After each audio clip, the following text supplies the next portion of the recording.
Bismillahirrahmanirrahim. Assalamualaikum warahmatullahi wabarakatuh dan salam sejahtera.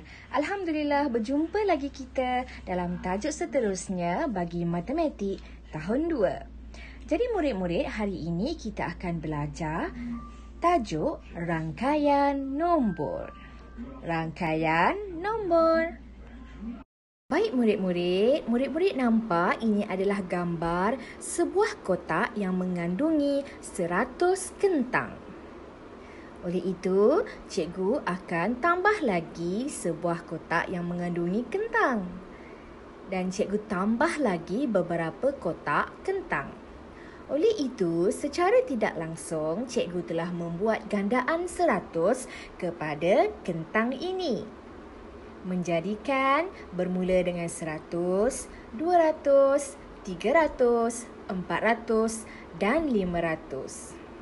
Maka selesailah rangkaian nombor membilang secara 100-100. Yang kedua, cikgu menggunakan blok 100. Selepas 400, tambah lagi 100 jadi 500. Selepas itu 600.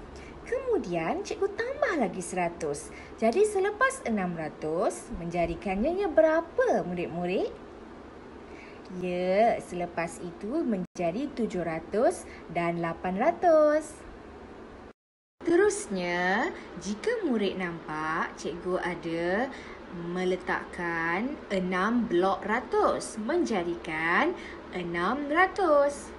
Kemudian cikgu tambah lagi 1 blok puluh. Menjadikannya dia 610. Dan seterusnya cikgu tambah setiap 1 blok puluh. Menjadikan 620, 630, 640 dan 650. Inilah yang dinamakan sebagai membilang secara 10-10 kerana beza di antara setiap nombor di atas adalah 10. Jom murid-murid kita uji minda.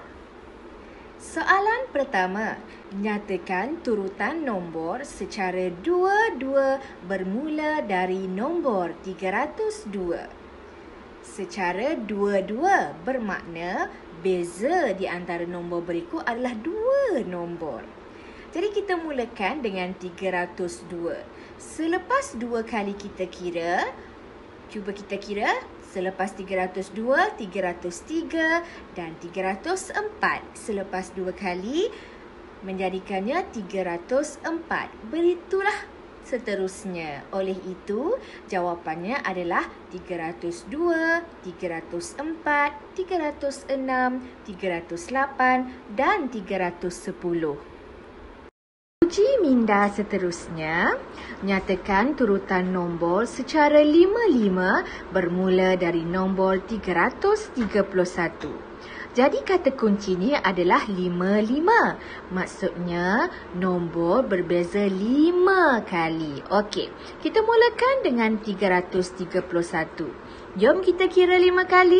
Selepas 331, 332, 333, 334, 335 dan yang kelima 336. Jadi selepas nombor 331, 336. Langkau lagi 5, 341. Langkau lagi 5, 346. Jadi inilah jawapannya. Contoh lain adalah membilang 10-10. Okey, lihat garis nombor yang pertama. Bila membilang 10-10 bermakna gandaan puluh. Nombor yang bergaris adalah rumah puluh. Oleh itu, hanya rumah puluh yang berubah. Seperti selepas nombor 4 berubah jadi nombor 5. Selepas nombor 5 berubah jadi nombor 6. 545, 555, 565. Begitu juga dengan membilang 100-100. Hanya rumah ratus yang berubah. Seperti contoh garis nombor yang kedua. Selepas nombor 2 berubah jadi nombor 3. Selepas nombor 3 berubah jadi nombor 4. Dan begitu juga dengan membilang 1-1.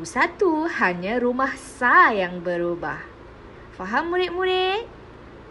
Murid-murid, jika tadi kita membilang secara menaik, jadi sekarang bagaimana membilang menurun dua-dua? Okey, ini bermakna kita mengira secara menurun sebanyak 2 kali. Dari nombor 164, kita kira 2 kali secara menurun. Selepas 164, 163 dan 162. Menjadikan jawapan yang kosong itu adalah 162. Baik, soalan ini pula memerlukan kita fikir sendiri sama ada ini menaik atau menurun ataupun membilang secara berapa. Adakah 10-10 atau 100-100? Okey, kita tengok susunan nombor. Susunan nombor semakin kecil. Oleh itu, ia mestilah secara menurun. Okey, kemudian cuba tengok nombor apa yang berubah. Rumah sah ke yang berubah? Rumah puluh ataupun rumah ratus? Oh, yang berubah rumah puluh. Jadi, ia adalah membilang secara menurun 10-10. Jadi kalau 5 makin turun rumah puluhnya mestilah 4. Oleh itu selepas 255 jawapannya 245. Murid-murid, setakat ini sahaja pelajaran kita hari ini. Maka selesailah sudah tajuk rangkaian nombor. Jangan lupa siapkan latihan yang cikgu beri dan hantar pada Google Form. Okey? Jumpa lagi untuk tajuk seterusnya. Bye. Assalamualaikum.